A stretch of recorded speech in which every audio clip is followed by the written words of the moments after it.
आइए बच्चों, आज हम लोग तृतीय पाठ 10th संस्कृत अलस कथा के मोस्ट वीवीआई ऑब्जेक्टिव क्वेश्चन को देखते हैं जो हमारे एग्जाम ऑफ व्यू से इम्पोर्टेंट है। तो क्वेश्चन नंबर पहला कह रहा है कि अलस कथा के रचनाकार कौन है। अलस कथा के रचनाकार कौन है? ऑप्शन नंबर ए है राजशेखर, बी है राजपति, सी विद्यापति, डी कोई नहीं। तो आपका सही आंसर हो जाएगा सी विद्यापति। तो आइए आगे हम लोग दूसरे क्वेश्चन की तरफ देखेंगे। दूसरा क्वेश्चन है अलस कथा किस ग्रंथ से लिया गया है। अलस कथा किस ग्रंथ से लिया गया है?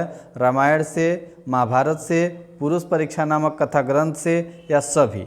तो इसका सही आंसर हो जाएगा ऑप्शन नंबर सी, यानी कि पुरुष परीक्षा नामक कथा ग्रंथ से अलस कथा ली गई है।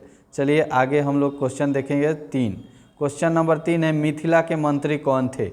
मिथिला के मंत्री कौन थे? ऑप्शन नंबर ए है सुमेश्वर, बी है बीरेश्वर, सी अखिलेश्वर, डी कोई नहीं। तो मिथिला के मंत्री जो है बीरेश्वर नामक मंत्री थे। ऑप्शन नंबर बी जो है करेक्ट होगा यहाँ पे। आइए आगे हम लोग चौथे क्वेश्चन की तरफ चलेंगे। कह रहा है कि वास्तविक आलसियों की संख्या कितनी थी। ऑप्शन नंबर ए है 4, बी 5, सी 3, डी 2। तो आपको पता होना चाहिए ऑप्शन नंबर ए सही होगा, यानी कि वास्तविक आलसियों की संख्या कितना था? 4 था। आगे चलेंगे हम लोग क्वेश्चन नंबर 5 की तरफ। क्वेश्चन नंबर 5 है आलसियों के घर में कौन आग लगाया। आलसियों के घर में आग कौन लगाया?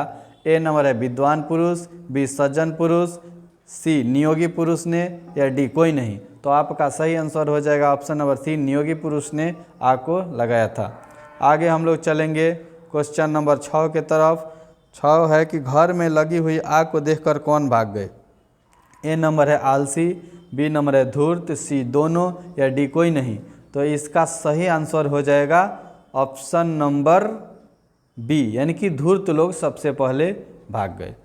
आएंगे आगे 7वें क्वेश्चन की तरफ हम लोग देखेंगे। विद्यापति कहाँ के कवि थे। ऑप्शन नंबर ए है मिथिला के, बी नेपाली कवि थे, या सी दोनों, डी कोई नहीं। तो आपको पता होना चाहिए ऑप्शन नंबर ए यहाँ पे सही होगा, यानी कि option number A Mithila. Vidyapati कहाँ के कवि थे? मिथिला के कवि थे। आगे हम लोग देखेंगे 8वें क्वेश्चन। कह रहे कि नीतिकार किसे शत्रु मानता है। क्रोध को, आलस्य को, सी नंबर है दोनों को, या कोई नहीं। तो आपको पता होना चाहिए कि नीतिकार जो है सबसे बड़ा शत्रु किसी को यदि मानता है तो आलस्य को मानता है। आगे हम लोग देखेंगे 9वें क्वेश्चन की तरफ। बीरेश्वर स्वभाव से कैसे थे। बीरेश्वर स्वभाव से कैसे थे? ए नंबर है दानशील थे, बी करुणावान थे, सी दोनों, डी कोई नहीं। तो आपको पता होना चाहिए कि बीरेश्वर जो है दानशील थे और करुणावान थे, यानी कि सी ऑप्शन नंबर करेक्ट हो जाएगा। आगे हम लोग चलेंगे 10 नंबर क्वेश्चन की तरफ।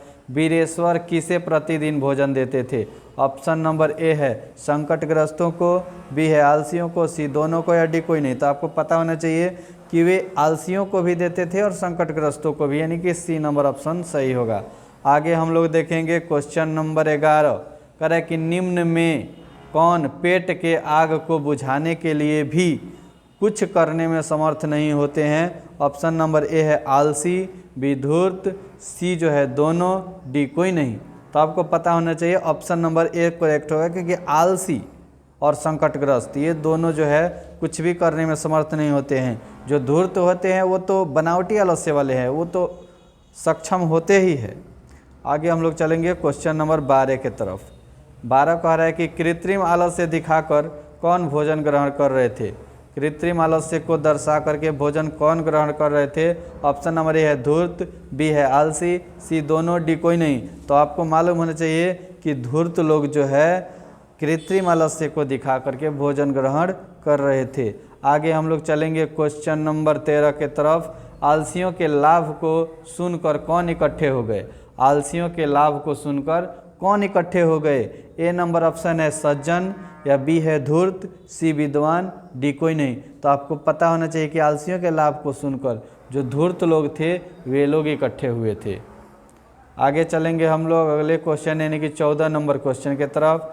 14 नंबर क्वेश्चन है कि अपनी जातियों के सुख को देखकर कौन नहीं दौड़ता है।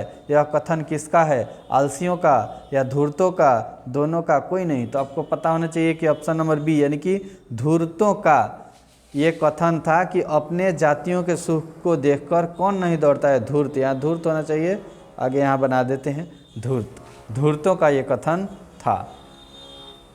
आगे हम लोग नेक्स्ट क्वेश्चन की तरफ चलेंगे, यानी 15वें। प्रथम पुरुष ने क्या कहा? प्रथम पुरुष ने क्या कहा? अग्नि कहा या बी कोलाहल कहा, तूष्णीम कहा, डी कोई नहीं। तो आपको पता होना चाहिए कि पहले पुरुष जो था वो बोला कि अहो कथमयम कोलाहल, यानी कोलाहल आ रहा है ना, तो बी नंबर ऑप्शन सही हो जाएगा। बोल रहा था कि अरे ये कैसी शोरगुल हो रही है। आगे हम लोग चलेंगे 16 नंबर। कह रहे दूसरे व्यक्ति ने क्या कहा? जब आग लगा हुआ था तो दूसरा व्यक्ति ने क्या बोला? अग्नि लगना या कोलाहल, डी बी दोनों। ऑप्शन नंबर यहाँ बी होने चाहिए। ये होगा बी, ये हो जाएगा सी। गलत से टाइपिंग हो गया है, डी कोई नहीं। तो ऑप्शन नंबर ए अग्नि लगना, बी कोलाहल, सी दोनों, डी कोई नहीं। तो दूसरे व्यक्ति ने बोला, पहला व्यक्ति ने बोला था कि अहो कथमयम कोलाहल, अरे ये कैसी शोरगुल हो रही है। तो उसी पे दूसरा ने बताया कि अग्नि लगना अस्ति, बोला कि घर में आग लगी हुई है। तो यानी कि जो दूसरा व्यक्ति ने बोला था वो बोला था कि अग्नि लगना अस्ति, गृहे अग्नि लग्नम अस्ति, घर में आग लगी हुई है। आगे चलेंगे हम लोग क्वेश्चन नंबर 17 की तरफ। तीसरे पुरुष ने क्या कहा? जब आग लगी हुई थी तो तीसरा पुरुष ने क्या बोला? तूष्णीम तिष्ठ या अग्नि धार्मिक न अस्ति या कोई नहीं। तो आपको पता होना चाहिए कि तीसरे व्यक्ति ने बोला कि कोई यहाँ धार्मिक व्यक्ति नहीं है जो आग को बुझा सके, इसलिए ऑप्शन नंबर सी सही होगा। वहीं बोला था कि धार्मिक व्यक्ति कोई यहाँ नहीं है। आगे देखेंगे 18 नंबर क्वेश्चन है कि चौथे पुरुष ने क्या बोला? जब आग लगी हुई थी तो चौथा पुरुष ने क्या बोला? अग्नि लगना या कोलाहल या बी दोनों। ये जो है सी नंबर ऑप्शन है, ये डी नंबर ऑप्शन है, ये डी। तो 18 नंबर क्वेश्चन, चौथे पुरुष ने बोला तूष्णीम तिष्ठ, यानी कि मौन चुपचाप सो। तूष्णीम का मतलब होता है मौन चुपचाप। आगे हम लोग देखेंगे क्वेश्चन नंबर 19 है कि बच्चों की गति कौन होती है? बच्चों की गति कौन होती है? दयावान या करुणावान या जननी, डी नंबर है सभी। तो आपको पता होना चाहिए कि एक बच्चे की गति जो है उसकी जननी होती है, कि ऑप्शन नंबर सी करेक्ट होगा, उसकी माँ होती है। आगे हम लोग चलेंगे क्वेश्चन नंबर 20 के तरफ। क्वेश्चन नंबर 20 है कि चारों पुरुषों को नियोगी पुरुष ने किस प्रकार घर से बाहर निकाला? ए नंबर ऑप्शन है हाथ पकड़कर, बी पैर पकड़कर, सी केस पकड़कर या डी सभी। तो आपको पता होना चाहिए कि नियोगी पुरुष ने उन लोगों के केस को पकड़ करके घर से बाहर निकाला था। तो इस प्रकार ये चैप्टर होता है समाप्त। आप लोग कमेंट करके बताएंगे कि ये वीडियो आपको कैसा लगा। यदि अच्छा लगा हो तो लाइक, शेयर और सब्सक्राइब करना नहीं भूले। जय हिंद, जय भारत।